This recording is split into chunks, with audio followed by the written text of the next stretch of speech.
ದಿಂಬಿನ ನಿರೀಕ್ಷೆಯಲ್ಲಿದ್ದ ದರ್ಶನ್ಗೆ ಬೇಗ ಶಾಕ್ ಇದು. ಪರಪ್ಪನ ಅಗ್ರಹಾರದಲ್ಲಿರೋ ದರ್ಶನ್ಗೆ ಪರದಾಟ ಮಾತ್ರ ತಪ್ಪುತ್ತಾ ಇಲ್ಲ. ಹಾಸಿಗೆ ದಿಂಬು ನೀಡೋದಕ್ಕೆ ಸೆಷನ್ಸ್ ಕೋರ್ಟ್ ನಿರಾಕರಿಸಿದೆ. ಬೆಂಗಳೂರಿನ ಸೆಷನ್ಸ್ ಕೋರ್ಟ್ನಿಂದ ಮಹತ್ವದ ಆದೇಶ ಹೊರಬಿದ್ದಿದೆ. ಹಾಸಿಗೆ ದಿಂಬಿನ ನಿರೀಕ್ಷೆಯಲ್ಲಿದ್ದ ದರ್ಶನ್ಗೆ ಶಾಕಿಂಗ್ ಇದು. ಸಂಕಷ್ಟ ಮಾತ್ರ ತಪ್ಪುತ್ತಾ ಇಲ್ಲ. ಪರಪ್ಪನ ಅಗ್ರಹಾರ ಜೈಲಿನಲ್ಲಿರೋ ದರ್ಶನ್ಗೆ ಬೆಂಗಳೂರಿನ ಸೆಷನ್ಸ್ ಕೋರ್ಟ್ನಿಂದ ಮಹತ್ವದ ಆದೇಶ ಹೊರಬಿದ್ದಿದೆ. ತಿಂಗಳಿಗೊಂದ್ಸಲ ಬಟ್ಟೆ ಬೆಡ್ಶೀಟ್ ಬದಲಿಸೋದಕ್ಕೆ ಸೂಚನೆ ಕೊಡಲಾಗಿದೆ. ಹಾಸಿಗೆ ದಿಂಬು ನೀಡೋದಕ್ಕೆ ಸಾಧ್ಯ ಇಲ್ಲ ಅಂತ ಸೆಷನ್ಸ್ ಕೋರ್ಟ್ ಹೇಳಿರೋದು. ಏನೇನೋ ಕಾರಣಗಳನ್ನ ಕೊಟ್ಟು ಹಾಸಿಗೆ ದಿಂಬು, ಕೆಲವು ಅಗತ್ಯ ಸೌಲಭ್ಯ ಅಂತ ದರ್ಶನ್ ಅರ್ಜಿ ಮೇಲೆ ಅರ್ಜಿ ಹಾಕ್ತಾ ಇದ್ದಾರೆ. ಆದ್ರೆ ಯಾವುದಕ್ಕೂ ಕೂಡ ಕೋರ್ಟ್ ಒಪ್ಪುತ್ತಾ ಇಲ್ಲ. ಬೆನ್ನು ನೋವಿನ ಸಮಸ್ಯೆ ಇದೆ, ಹಾಸಿಗೆ ಬೇಕು, ದಿಂಬು ಬೇಕು ಅಂತ ಪದೇ ಪದೇ ಕೋರ್ಟಿಗೆ ಮನವಿ ಮಾಡ್ತಾ ಇದ್ದಾರೆ ದರ್ಶನ್ ಪರ ವಕೀಲರು. ಈಗ ಬೆಂಗಳೂರಿನ ಸೆಷನ್ಸ್ ಕೋರ್ಟ್ನಿಂದ ಮಹತ್ವದ ಆದೇಶ ಹೊರಬಿದ್ದಿದೆ. ಬಟ್ಟೆ ಬೆಡ್ಶೀಟ್ ಬದಲಿಸೋದಕ್ಕೆ ತಿಂಗಳಿಗೊಮ್ಮೆ ಸೂಚನೆ. ಜೈಲಿನ ನಿಯಮಾವಳಿ ಪ್ರಕಾರವೇ ಎಲ್ಲಾ ಸೌಲಭ್ಯವನ್ನು ಕೂಡ ಕೊಡಲಾಗಿದೆ. ಕನಿಷ್ಠ ಸೌಲಭ್ಯ ನೀಡಿದ್ದಾಗಿ ಕಾನೂನು ಪ್ರಾಧಿಕಾರ ವರದಿಯನ್ನ ನೀಡಿದೆ. ಕೊಲೆ ಆರೋಪಿಗೆ ಮತ್ತಷ್ಟು ಸೌಲಭ್ಯವನ್ನ ನೀಡಲಾಗಲ್ಲ ಅಂತ ಕೋರ್ಟ್ ಹೇಳಿದೆ. ಕ್ವಾರಂಟೈನ್ ಸೆಲ್ನಿಂದ ಬದಲಿಸಬೇಕು ಅಂತ ಕೇಳಿದ್ದ ದರ್ಶನ್ಗೆ ಹಿನ್ನಡೆ ಆಗಿದೆ. ಕ್ವಾರಂಟೈನ್ ಸೆಲ್ನಿಂದ ಅಗತ್ಯ ಇದ್ರೆ ಬೇರೆ ಕಡೆ ಶಿಫ್ಟ್ ಮಾಡಿ, ಬೇರೆ ಸೆಲ್ಗೆ ಶಿಫ್ಟ್ ಮಾಡೋ ನಿರ್ಧಾರ ಅಧಿಕಾರಿಗಳಿಗೆ ಬಿಟ್ಟಿದ್ದು. ಜೈಲಿನ ಅಧಿಕಾರಿಗಳೇ ಆ ಬಗ್ಗೆ ತೀರ್ಮಾನ ತಗೋಬೇಕು. ಜೊತೆಗೆ ರೇಣುಕಾಸ್ವಾಮಿ ಕೊಲೆ ಕೇಸ್ನಲ್ಲಿ ಶೀಘ್ರ ವಿಚಾರಣೆಗೂ ಕೂಡ ಕೋರ್ಟ್ ಸೂಚನೆ ಕೊಟ್ಟಿದೆ. ಅಕ್ಟೋಬರ್ 31ರಂದು ದೋಷಾರೋಪಣೆ ನಿಗದಿಪಡಿಸೋದಕ್ಕೆ ಕೋರ್ಟ್ ಸೂಚನೆ ಕೊಟ್ಟಿದೆ. ಪ್ರಕರಣದಿಂದ ಕೈ ಬಿಡುವಂತೆ ಕೋರಿದ್ದ ಪ್ರಕರಣದ 5ನೇ ಆರೋಪಿ ನಂದೀಶ್ ಅರ್ಜಿ ಕೂಡ ವಜಾಗಿದೆ. ಕ್ವಾರಂಟೈನ್ ಸೆಲ್ನಿಂದ ಬದಲಿಸಬೇಕು ಅಂತ ದರ್ಶನ್ ಮನವಿ ಮಾಡಿಕೊಂಡಿದ್ರು. ಅಲ್ಲೂ ಕೂಡ ಹಿನ್ನಡೆ ಆಗಿದೆ. ಈ ಬಗ್ಗೆ ಹೆಚ್ಚಿನ ಡೀಟೇಲ್ಸ್ ಅನ್ನ ಕೊಡ್ತಾರೆ ನಮ್ಮ ಪ್ರತಿನಿಧಿ ಚೇತನ್. ನ್ಯೂಸ್ ಡೆಸ್ಕ್ ಇಂದ ನೇರ ಸಂಪರ್ಕದಲ್ಲಿದ್ದಾರೆ. ಚೇತನ್, ದರ್ಶನ್ ಕೆಲವು ಸೌಲಭ್ಯಕ್ಕಾಗಿ ಪದೇ ಪದೇ ಕೋರ್ಟ್ ಮೊರೆ ಹೋಗ್ತಾ ಇದ್ದಾರೆ. ಆದ್ರೆ ಕೋರ್ಟ್ ನಿಂದ ಸಿಗ್ತಾ ಇರೋ ಉತ್ತರ ಏನು ಅಂತ ನೋಡ್ತಾ ಇದೀವಿ. ಪದೇ ಪದೇ ದರ್ಶನ್ಗೆ ಹಿನ್ನಡೆ ಆಗ್ತಾ ಇದೆ. ಈಗ ಇವತ್ತು ಸೆಷನ್ಸ್ ಕೋರ್ಟ್ ಹೇಳಿರೋದೇನು ದರ್ಶನ್ ಮಾಡಿದಂತಹ ಮನವಿಗೆ? ಶ್ವೇತಾ, ಅಂದ್ರೆ ವಾದ ಪ್ರತಿವಾದವನ್ನ ಆಲಿಸಿದಂತಹ 57 CCH ಕೋರ್ಟ್ ಏನಿದೆ, ಇವತ್ತು ಮಹತ್ವದ ಆದೇಶವನ್ನ ಕೊಟ್ಟಿರುವಂತದ್ದು. ಅಂದ್ರೆ ಇಲ್ಲಿ ಜೈಲಿನ ಒಂದು ಮ್ಯಾನ್ಯುವಲ್ ಏನಿದೆ, ಕಾರಾಗೃಹ ಇಲಾಖೆಯ ಮ್ಯಾನ್ಯುವಲ್ ಪ್ರಕಾರವೇ ದರ್ಶನ್ಗೆ ಎಲ್ಲ ಒಂದು ಸೌಲಭ್ಯಗಳನ್ನ ಕೊಡಿ ಅಂತ ಅಂದ್ಬಿಟ್ಟು ಹೇಳಿರುವಂತದ್ದು. ಅಲ್ದಿರ ದರ್ಶನ್ ಈ ಹಿಂದೆ ಸಾಕಷ್ಟು ಒಂದು ಅರ್ಜಿಯನ್ನ ಹಾಕೊಂಡಿದ್ರು.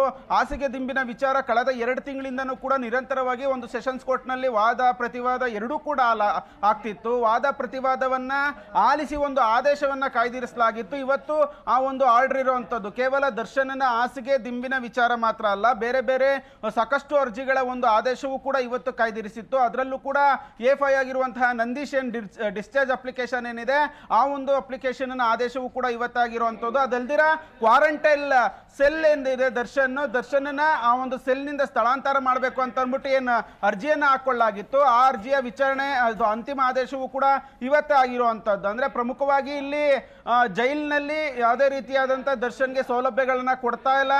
ಒಂದು ಕೋರ್ಟ್ ಒಂದು ಸೂಚನೆಯನ್ನು ಕೂಡ ಕೊಟ್ಟರು ಕೂಡ ನಮಗೆ ಹಾಸಿಗೆ ದಿಂಬನ್ನ ಕೊಡ್ತಿಲ್ಲ ಅಂತ ಅಂದ್ಬಿಟ್ಟು ದರ್ಶನ್ ಪರ ವಕೀಲ ಸುನೀಲ್ ಅವರು ಒಂದು ಅರ್ಜಿಯನ್ನು ಹಾಕೊಂಡಿದ್ರು. ಆರ್ಗ್ಯುಮೆಂಟ್ಸ್ ಸಾಕಷ್ಟು ಆಯ್ತು. ಖುದ್ದು ನ್ಯಾಯಾಧೀಶರೇ ಹೋಗಿ ಒಂದು ಜೈಲ್ಗೆ ಒಂದು ವಿಸಿಟ್ ಮಾಡಿ ದರ್ಶನ್ಗೆ ಒಂದು ಸೌಲಭ್ಯಗಳು ಕೊಡ್ತಾ ಇದ್ದಾರಾ ಇಲ್ವಾ ಅಂತ ಅಂದ್ಬಿಟ್ಟು ಪರಿಶೀಲನೆ ಮಾಡಬೇಕು ಅಂತ ಅಂದ್ಬಿಟ್ಟು ಕೂಡ ಮನವಿಯನ್ನು ಕೂಡ ಮಾಡಲಾಗಿತ್ತು. ಹೀಗಾಗಿನೇ ಜಡ್ಜು ಕೂಡ ಕಾನೂನು ಸೇವಾ ಪ್ರಾಧಿಕಾರದ ಒಬ್ಬ ಸದಸ್ಯ ಸೆಕ್ರೆಟರಿಗೆ ಹೋಗಿ ಒಂದು ಅಲ್ಲಿ ಒಂದು ಪರಿಶೀಲನೆ ನಡೆಸಿ ಒಂದು ರಿಪೋರ್ಟ್ ಕೊಡಿ ಅಂತ ಅಂದ್ಬಿಟ್ಟು ಕೂಡ ಒಂದು ಸೂಚನೆಯನ್ನ ಕೊಟ್ಟಿತ್ತು. ಹೀಗಾಗಿ ಕಾನೂನು ಸೇವೆಯ ಪ್ರಾಧಿಕಾರದ ಸದಸ್ಯ ಸೆಕ್ರೆಟರಿ ವರದರಾಜ್ ಅವರು ಕೂಡ ಒಂದು ಪರಪ್ಪನಗರ ಜೈಲ್ಗೆ ಹೋಗಿದ್ರು. ಹೋಗಿ ಅಲ್ಲಿ ಎಲ್ಲ ಪರಿಶೀಲನೆಯನ್ನು ಕೂಡ ಮಾಡಿದ್ರು. ದರ್ಶನ್ ಇರುವಂತಹ ಬ್ಯಾರಕ್ಕು ಮತ್ತೆ Darshan visitors list, ledger, CCTV ಮತ್ತೆ ಬಾಡಿ ಒನ್ ಕ್ಯಾಮ್ರಾ ಮತ್ತೆ ಆ ಒಂದು ಸುತ್ತಮುತ್ತ ಎಲ್ಲೆಲ್ಲಿ ಒಂದು CCTV ಫುಟೇಜ್ ಹಾಕಿದ್ದಾರೆ. ಎಲ್ಲ ಒಂದು ಡಿಜಿಟಲ್ ಎವಿಡೆನ್ಸ್ ಜೊತೆಗೆ ಒಂದು ವರದಿಯನ್ನು ಕೂಡ ಕೊಡಲಾಗಿತ್ತು. ಅಂದ್ರೆ ಕಾರಾಗೃಹ ಇಲಾಖೆಯ ಮ್ಯಾನ್ಯುವಲ್ ಪ್ರಕಾರವೇ ದರ್ಶನ್ಗೆ ಎಲ್ಲಾ ರೀತಿಯಾದಂತಹ ಒಂದು ಸೌಲಭ್ಯಗಳನ್ನ ಕೊಡಲಾಗ್ತಿದೆ ಅಂತ ಅಂದ್ಬಿಟ್ಟು ವರದಿಯನ್ನ ಒಂದು ಪ್ರಾಧಿಕಾರದ ಸೆಕ್ರೆಟರಿ ಅವರು ಕೊಟ್ಟಿದ್ರು. ಹೀಗಾಗಿ ಒಂದು ಅಂತಿಮವಾದಂತಹ ಆದೇಶವನ್ನು ಕೊಟ್ಟಿರೋದು. ಅದರಲ್ಲಿ ಪ್ರಮುಖವಾಗಿ ದರ್ಶನ್ಗೆ ಯಾವುದೇ ರೀತಿಯಾದಂತಹ ಎಕ್ಸ್ಟ್ರಾ ಸೌಲಭ್ಯಗಳು ಕೊಡೋ ಹಾಗಿಲ್ಲ. ಜೈಲಿನ ಮ್ಯಾನ್ಯುವಲ್ ಏನಿದೆ ಅದ್ರ ಪ್ರಕಾರನೇ ಕೊಡಬೇಕು. ಅದಲ್ದಿರ ತಿಂಗಳಿಗೊಮ್ಮೆ ಆತ ಫಂಗಸ್ ಆಗ್ತಿದೆ ಅಂತ ಅಂದ್ಬಿಟ್ಟು ಕೂಡ ದರ್ಶನ್ ಆರೋಪವನ್ನ ಮಾಡಿದ್ರು. ಹೀಗಾಗಿ ತಿಂಗಳಿಗೊಮ್ಮೆ ಚಾದರ್ ಮತ್ತು ದಿಂಬನ್ನು ಚೇಂಜ್ ಮಾಡೋದಕ್ಕೆ ಅವಕಾಶವನ್ನು ಕೊಟ್ಟಿರುವಂಥದ್ದು. ಮತ್ತು ನಾನು ಕ್ವಾರಂಟೈನ್ ಸೆಲ್ನಲ್ಲಿದ್ದೀನಿ. ಇಲ್ಲಿ ನಾನು ವಾಕಿಂಗ್ ಮಾಡುವಂಥ ಸಂದರ್ಭದಲ್ಲಿ ಪರಪ್ಪನಗರ ಜೈಲಿನ ಸುತ್ತಮುತ್ತ ಸಾಕಷ್ಟು ಅಪಾರ್ಟ್ಮೆಂಟ್ಗಳಿದೆ, ಅಲ್ಲಿಂದ ನನ್ನ ಫೋಟೋವನ್ನು ಕ್ಲಿಕ್ ಮಾಡ್ತಾರೆ. ಹೀಗಾಗಿ ನನ್ನ ಸೆಲ್ಲನ್ನು ಕೂಡ ಬೇರೆ ಕಡೆ ಶಿಫ್ಟ್ ಮಾಡಬೇಕು ಅಂತ ಅಂದ್ಬಿಟ್ಟು ದರ್ಶನ್ ಮನವಿಯನ್ನು ಕೂಡ ಮಾಡಿದ್ರು, ಅದು ಕೂಡ ಆಗಿಲ್ಲ. ಆ ಒಂದು ವಿವೇಚನೆ ಅನ್ನೋದು ಕ್ವಾರಂಟೈನ್ ಸೆಲ್ಗಿಂತ ಆತನನ್ನು ಬೇರೆ ಕಡೆ ಸ್ಥಳಾಂತರ ಮಾಡೋದಕ್ಕೆ ಜೈಲಿನ ಅಧಿಕಾರಿಗಳೇನಿದ್ದಾರೆ ಅವರೇ ಒಂದು ಡಿಸಿಷನ್ನ ತಗೊಬೇಕು, ಅವರ ಒಂದು ವಿವೇಚನೆ ಮೇಲೇನೆ ಇದು ನಿರ್ಧರಿತವಾಗಿರುತ್ತೆ ಅಂತ ಅಂದ್ಬಿಟ್ಟು ಕೋರ್ಟ್ ಇವತ್ತು ಆರ್ಡರ್ ಮಾಡಿರುವಂಥದ್ದು. ಹೀಗಾಗಿ ದರ್ಶನ್ ಅರ್ಜಿಯನ್ನು ಏನು ಸಲ್ಲಿಸಿದ್ರು ಅಷ್ಟಕ್ಕೂ ಕೂಡ ಯಾವುದೇ ರೀತಿಯಾದಂಥ ಒಂದು ಮನ್ನಣೆಯನ್ನ ಕೋರ್ಟ್ ಕೊಟ್ಟಿಲ್ಲ.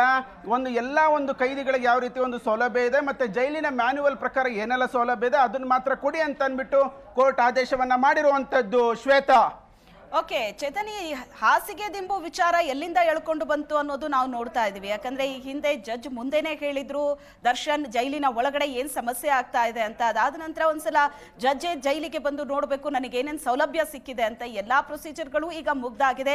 ಹಾಸಿಗೆ ದಿಂಬಿನ ವಿಷಯದಲ್ಲಿ ಕೋರ್ಟ್ ಕೂಡ ಈಗ ಆದೇಶವನ್ನ ಪ್ರಕಟಿಸಿದೆ. So what next? ಇನ್ ಯಾವ ಅರ್ಜಿ ಬಾಕಿ ಇದೆ? ಹಾಗಾದ್ರೆ ಇನ್ ಯಾವ ಅರ್ಜಿ ಹಾಕೋದಕ್ಕೆ ದರ್ಶನ್ ಪರ ವಕೀಲರು ಹಾಗಾದ್ರೆ ರೆಡಿ ಆಗಿದ್ದಾರೆ? ಈ ಬಗ್ಗೆ ಏನ್ ಇನ್ಫಾರ್ಮೇಶನ್ ಸಿಗ್ತಾ ಇದೆ? ಅಂದ್ರೆ ಶ್ವೇತಾ, ಇನ್ನು ದರ್ಶನ್ ಪರ ವಕೀಲರಿಗೆ ಏನ್ ಪಾಸಿಬಿಲಿಟೀಸ್ ಇದೆ ಅನ್ನೋದನ್ನ ನಾವು ನೋಡೋದಾದ್ರೆ ಮೊದಲಿಗೆ ಒಂದು ಇವತ್ತಿನ ಆರ್ಡರ್ ಏನಾಗಿದೆ ಆ ಒಂದು ಆರ್ಡರ್ನ ಅಂತಿಮ ಆದೇಶದ ಪ್ರತಿಯನ್ನ ಅವರು ತೆಗೆದುಕೊಂಡು ಒಂದು ಪರಿಶೀಲನೆಯನ್ನ ಮಾಡಬೇಕಾಗತ್ತೆ. ಅಂದ್ರೆ ಪರಿಶೀಲನೆಯನ್ನ ನಡೆಸು ಆನಂತರ ಏನು ಸೀನಿಯರ್ ಲಾಯರ್ಗಳನ್ನ ಕೂಡ ಸಂಪರ್ಕವನ್ನ ಸಹಜವಾಗಿ ಮಾಡ್ತಾರೆ.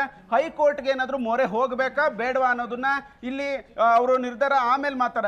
ಯಾಕಂದ್ರೆ CCH ಒಂದು ಆರ್ಡರ್ ಅನ್ನ ಕೊಟ್ಟಿರೋದ್ರಿಂದ ಖುದ್ದು ಒಂದು ಕಾನೂನು ಸೇವಾ ಪ್ರಾಧಿಕಾರದ ಏನು ಸದಸ್ಯ ಸೆಕ್ರೆಟರಿ ಅಂದ್ರೆ ಅವರು ಕೂಡ ನ್ಯಾಯಾಧೀಶರು ಅವರೇ ಹೋಗಿ ಒಂದು ಜೈಲಿನಲ್ಲಿ ಪರಿಶೀಲನೆಯನ್ನ ಮಾಡಿರೋದ್ರಿಂದ ಸಹಜವಾಗಿ ಹೈಕೋರ್ಟ್ಗೆ ಹೋದ್ರೂ ಕೂಡ ಇದೇ ರೀತಿಯಾದಂತಹ ಆರ್ಡರ್ಸ್ ಬರುವಂತಹ ಸಾಧ್ಯತೆಗಳಿದೆ. ಹೀಗಾಗಿ ಈ ಒಂದು ತಂಡ ಬಹುತೇಕ ಮೇಲ್ಮನವಿ ಅರ್ಜಿಗೆ ಹೋಗೋದಕ್ಕೆ ಸಾಧ್ಯತೆ ತೀರಾ ಕಡಿಮೆ ಇರುವಂಥದ್ದು. ಹೀಗಾಗಿ ಈ ಒಂದು ಪ್ರಕರಣದಲ್ಲಿ ಅಂದ್ರೆ ರೇಣುಕಾಸ್ವಾಮಿಯ ಕೊಲೆ ಪ್ರಕರಣ ಏನಾಗುತ್ತೆ ನೆಕ್ಸ್ಟ್ ಅನ್ನೋದನ್ನ ನಾವು ನೋಡೋದಾದ್ರೆ ಚಾರ್ಜ್ ಫ್ರೇಮ್ಗೆ ಒಂದು ನಿಗದಿಯನ್ನ ಮಾಡಿರುವಂಥದ್ದು. ಅಂದ್ರೆ ಇವತ್ತೇ ಒಂದು ಅಕ್ಟೋಬರ್ 31ನೇ ತಾರೀಕು ಚಾರ್ಜ್ ಫ್ರೇಮ್ ಮಾಡಿ ಅಂತ ಅಂದ್ಬಿಟ್ಟು ಕೂಡ ಕೋರ್ಟ್ ಈ ವೇಳೆ ಸೂಚನೆಯನ್ನ ಕೊಟ್ಟಿರುವಂಥದ್ದು. ಹೀಗಾಗಿ ಆದಷ್ಟು ಬೇಗ ಶೀಘ್ರವಾಗಿ ಸಾಕ್ಷ್ಯಗಳ ವಿಚಾರಣೆಯನ್ನ ನಡೆಸಿ ಅಂತ ಅಂದ್ಬಿಟ್ಟು ಪ್ರಾಸಿಕ್ಯೂಷನ್ ಪರ ವಕೀಲರು ಕೂಡ ಇವತ್ತು ಒಂದು ಅಪ್ಲಿಕೇಶನ್ ಅನ್ನು ಹಾಕಿದ್ದಾರೆ. ಹೀಗಾಗಿ ನೆಕ್ಸ್ಟ್ ಮುಂದಿನ ದಿನಗಳಲ್ಲಿ 31ನೇ ತಾರೀಕಿಂದನೇ ಒಂದು ರೇಣುಕಾ ಸ್ವಾಮಿ ಕೊಲೆ ಪ್ರಕರಣದ ಒಂದು ಟ್ರಯಲ್ ಆದಷ್ಟು ಬೇಗ ಒಂದು ಶುರುವಾಗುವಂತಹ ಎಲ್ಲಾ ಸಾಧ್ಯತೆಗಳು ಸಹ ಇರುವಂತದ್ದು. Shweta, yes, thank you Chetan ನಿಮ್ಮೆಲ್ಲ ಡೀಟೇಲ್ಸ್ಗೆ.